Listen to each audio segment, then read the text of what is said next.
ఆంధ్రప్రభకు స్వాగతం. నేపాల్.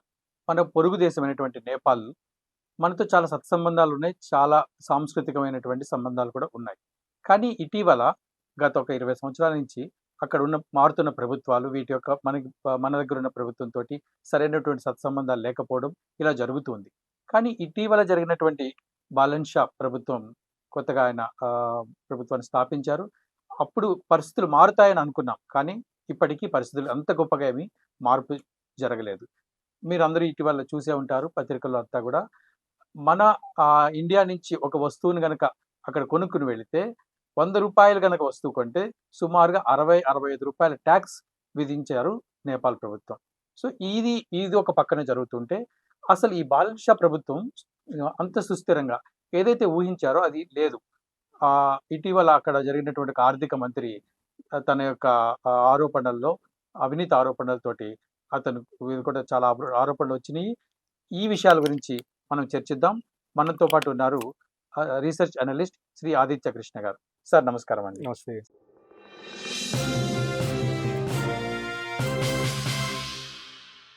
సార్ ఈ నేపాల్ ఈ మధ్య వస్తున్న వార్తలు దీని గురించి కొంచెం వివరిస్తారా? సో ఇప్పుడు మనకు తెలిసిందే Balen Shah young man, young fiery blooded man, Gen Z protest ద్వారా ఆయన వచ్చారు, రైట్? కానీ దీనికి కొన్ని ఫ్యాక్ట్స్ కొన్ని బయటకి ఎక్కువ పబ్లిక్ లో చెప్పరు, అది మనం మాట్లాడుకుందాం, రైట్? ఒకటి ఏంటంటే మనం ఏం గుర్తుపెట్టుకోవాలి, బాలన్ షా వచ్చే ముందర మనకి కేపీ ఓలీ వీళ్ళందరూ ప్రభుత్వాలు ఉండేది. కేపీ ఓలీ మనకి తెలిసింది ఏంటంటే బాగా చైనాకి క్లోజ్ అవుతూ ఉన్నారు. చైనాకి ఎవరైనా క్లోజ్ అయితే ఒకరికి నచ్చదు. ఎవరు వాళ్ళు? America, right? America by default నచ్చేది కాదు. సో మీరు చూస్తే 2018లో చైనీస్ ప్రెసిడెంట్ షీ జిన్పింగ్ ఆయన వచ్చారు. ఆయన నేపాల్కి వెళ్ళారు. నేపాల్కి వెళ్ళి ఆయన రకరకాల అగ్రిమెంట్స్ పెట్టుకున్నారు, ట్రేడ్ అగ్రిమెంట్స్ పెట్టుకున్నారు, స్ట్రాటజిక్ పార్ట్నర్షిప్స్ పెంచుకున్నారు. ఇది 2018-19లో జరిగింది. జరిగిన తర్వాత మీరు చూస్తే 2020s ఆ టైంలో నేపాల్ ఒక దాదాపు 30 చైనీస్ ఎన్జిఓలు వచ్చి అక్కడ ఎస్టాబ్లిష్ అవ్వడానికి అవకాశం ఇచ్చారు. ఇది అయిన తర్వాత నుంచి చిన్నగా కొన్ని మార్పులు చూడొచ్చు. ఏం మార్పులు చూడొచ్చు అంటే దాదాపుగా 2022 అనుకుంటాను, బాలన్ షా అప్పుడు కాఠ్మండూలోనే ఇక్కడ ఒక మేయర్ లాగా ఫస్ట్ టైం వచ్చారు. ఆయన ర్యాపర్, రైట్? సో ర్యాపింగ్ అంటే ఇక్కడ ఈ పాటలు ఇవన్నీ పాడుతుంటారు స్టైల్గా. సో అది ఒక యంగ్ ఫెలో, అప్పుడు 32 ఏళ్ళు. 2024లో ఆయనకి ఎందుకో యుఎస్ అంబాసిడర్ నేపాల్తో ఒక డిస్కషన్ జరిగింది. ఏం జరిగింది ఎవరికి తెలియదు. ఆయన ఏమన్నారంటే అంటే ఇన్ జనరల్ మేము ఈ టెక్నాలజీ గురించి, ఐటీ గురించి, వీటి గురించి అన్నట్టు ఏదో డిస్కషన్ జరిగింది, అంతే, ఇంకంత మించి ఏం లేదు అన్నట్టు ఏదో అన్నారు 2024లో. 2025లో సడన్ గా ఏదో మార్పులు జరిగి ఇన్ఫాక్ట్ ఇదే టైంలో ఇంకోటి గుర్తుపెట్టుకోవాలి. ఇదే టైంలో ఏం గుర్తుపెట్టుకోవాలంటే 2024 ఆ టైంలో మన దగ్గర రాజ్నాథ్ సింగ్ జీ కూడా ఆయన ఇక్కడ లిపులేక్ పాస్ మనం యాక్సెస్ చేయాలి, కైలాష్ మానసరోవర్ యాత్ర రావాలి అక్కడ అని చెప్పి ఆయన తవాఘాట్ అనే ఏరియాకు ఒక బ్రిడ్జ్ అనేది కట్టి ఒక రోడ్ యాక్సెస్ పెట్టారు. ఇనాగ్రేషన్ జరిగింది.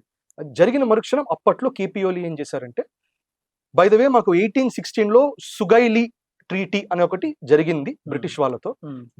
దాని పరంగా చూస్తే మనం ఈ లిపులేక్ పాస్ మాది అని చెప్పి అప్పుడు ఫస్ట్ టైం క్లెయిమ్ మొదలైంది. ఎప్పుడు 2020s 2022 ఆ టైంలో, రైట్? సో షార్ట్లీ ఆఫ్టర్ ఇది కూడా మన రాజ్నాథ్ సింగ్ జీ కూడా ఇది పెట్టిన తర్వాత కూడా ఇంకా స్పీడప్ అయింది. ఇవన్నీ కొంచెం మనం క్రోనాలజీలో చూడాలి. 2025 అందరికి తెలిసిందే, సడన్ గా నేపాల్ ఉన్న సోషల్ మీడియా మొత్తంలో కూడా నెపో కిడ్స్ అని చెప్పి అవని చెప్పి కేపీ ఓలీ ప్రభుత్వం మీద రకరకాల మాటలు వచ్చాయి. సో అట్ ది సేమ్ టైంలో రకరకాల hashtags go back India ఇవన్నీ కూడా వచ్చాయి.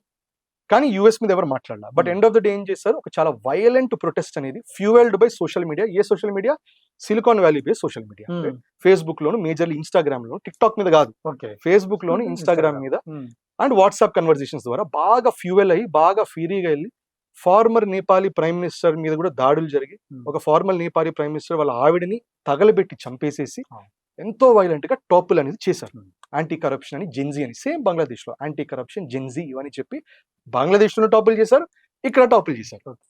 ఈ రెండు టాపుల్ చేసిన తర్వాత ఇమ్మీడియట్ గా బాలన్ షా అనే అతను వాళ్ళ గవర్నమెంట్ అనేది ఫార్మ్ అయింది. ఫార్మ్ అయిన తర్వాత నుంచి మనం యాక్చువల్ గా గమనిస్తే కపుల్ ఆఫ్ థింగ్స్ చూడాలి. బాలన్ షా గవర్నమెంట్ ది నేపాల్కి చైనాకి జరిగినటువంటి మల్టిపుల్ ట్రేడ్ డీల్స్ ని ఆయన పాజ్ లో పెట్టారు. ఇంకోటి కేపీ ఓలీ శర్మ ఆయన ఉన్నప్పుడు చైనా నుండి నేపాల్ మీదుగా బెల్ట్ రోడ్ ఇనిషియేటివ్ అనేది ఉంది. నేపాల్ దాటుకుని సెంట్రల్ ఏషియా యాక్సెస్, అది చైనాకి it's very important project trade కి. దాని మీద కూడా ఒక వెరీ కీ ఇండస్ట్రియల్ పార్క్ ఒకటి ఆయన క్యాన్సిల్ చేయించేశారు. ఇంకో విషయం వచ్చేసరికి అప్పట్లో కేపీఓలో కూడా పట్టుకున్నాడు, లిపులేక్ పాస్ ఇండియాది ఒప్పుకోము అని. మనము ఇరాన్ వార్ కంటే కొంచెం ముందర నుంచి మనం ఏం చేసాం, చైనాతో మనం కొంచెం పెంచాలి ట్రేడ్ అని లిపులేక్ పాస్ షిప్కిలా పాస్ హిమాచల్లో, లిపులేక్ పాస్ అంటే ఉత్తరాఖండ్ మీదుగా టిబెట్ లోకి వెళ్తుంది. మూడోది మనము సిక్కింలో మనం నాథులా పాస్ ఇంకా యాక్టివేట్ చేసి ట్రేడ్ పెంచాం చైనాతో. దాంట్లో సడన్ గా అయినా లిపులేక్ పాస్ అనేది ఇది మాది, అప్పట్లో కేపీ ఓలీ కూడా ఇది మాదే అని చెప్పి మ్యాప్ లో పెట్టుకోవడం మొదలు పెట్టారు. ఐరానికల్లీ 2024లో ఆయన యుఎస్ అంబాసిడర్ కలిసినప్పుడు కూడా బ్యాక్గ్రౌండ్ లో ఉండేది ఆ గ్రేటర్ నేపాలీ మ్యాప్ ఉంది. ఆ మ్యాప్ లో కూడా Lipulekh, Limpiyadhura, Kalapani, some parts of Uttarakhand అదంతా కూడా ఈ బాలెన్షా అది క్లెయిమ్ చేసుకున్నట్టు ఉంది అక్కడ. సో అంటే ఎసెన్షియలీ అక్కడ యాంటీ చైనా పాలసీస్ కనబడుతున్నాయి, యాంటీ ఇండియా పాలసీ కనబడుతుంది. దాంట్లోనే మొన్న ఇది దట్ ట్రేడ్ అనేది ఇండియా నుంచి మనం ప్రతి దాని మీద టారిఫ్ వేయాలని ఒక మాట అన్నారు. దానికి మనం కూడా కౌంటర్ లో అట్లా అయితే మేము కూడా మీకు ఫ్యూయలింగ్ ఇక్కడ అలో చేయమన్నాం. ఇప్పుడు గుర్తుపెట్టుకోవాలి, నేపాల్కి వచ్చేది ఆల్మోస్ట్ 100% ఆయిల్, గ్యాస్ ఏదున్నా కూడా భారత్ నుంచి వెళ్తుంది. మెజారిటీ వాళ్ళకి గుడ్స్ మన నుంచి వెళ్తుంది. కానీ నేపాలీలో ఒక సెగ్మెంట్ ఉన్న మైండ్ సెట్ ఏంటి, ఇండియా ఏమైనా ఫేవర్ చేస్తుందా మాకు, ఇండియా ఏమైనా ఫ్రెండ్షిప్ కోసం చేస్తుందా, వాళ్ళు ఇవ్వాలి కాబట్టి ఇస్తున్నారు, వాళ్ళు ఇవ్వకపోతే చైనా ఇస్తుంది అని చెప్పి ఆ మూడ్ లో కొంతమంది ఉన్నారు. దాంట్లో బాలెన్షా కూడా ఒక మనిషి. సో బాలెన్షా ఇంకొక వెరీ ఇంపార్టెంట్ పని ఏం చేశారంటే, మొన్ననే యుఎస్ మిలిటరీ బేస్ నేపాల్ లో ఎస్టాబ్లిష్ చేయడానికి ఆయన సైన్ అప్ చేశారు. అది చైనా పెద్ద థ్రెట్ గా భావిస్తుంది, కానీ అది ఈయన యాక్సెప్ట్ అయితే చేయించారు.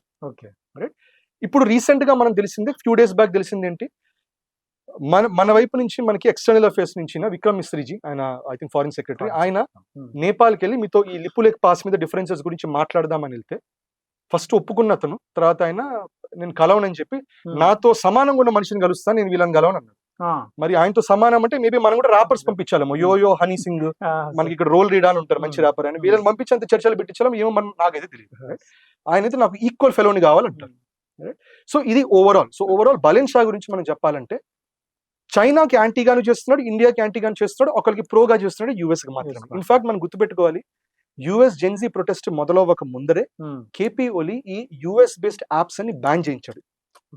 దానికి వ్యతిరేకంగా భయంకరంగా పెరిగి అక్కడ మళ్ళా వాళ్ళు స్టార్ లింక్ నెట్వర్క్స్, యుఎస్ వాళ్ళ స్టార్ లింక్ నెట్వర్క్స్ ఏమని వాడుకొని, విపిఎన్స్ వాడుకొని అవి యాక్సెస్ చేసుకొని అప్పుడు గవర్నమెంట్ టాప్ అయింది. సో ఇది కాంటెక్స్ట్ ఆఫ్ ద డిస్కషన్ మనం గుర్తుపెట్టుకోవాలి.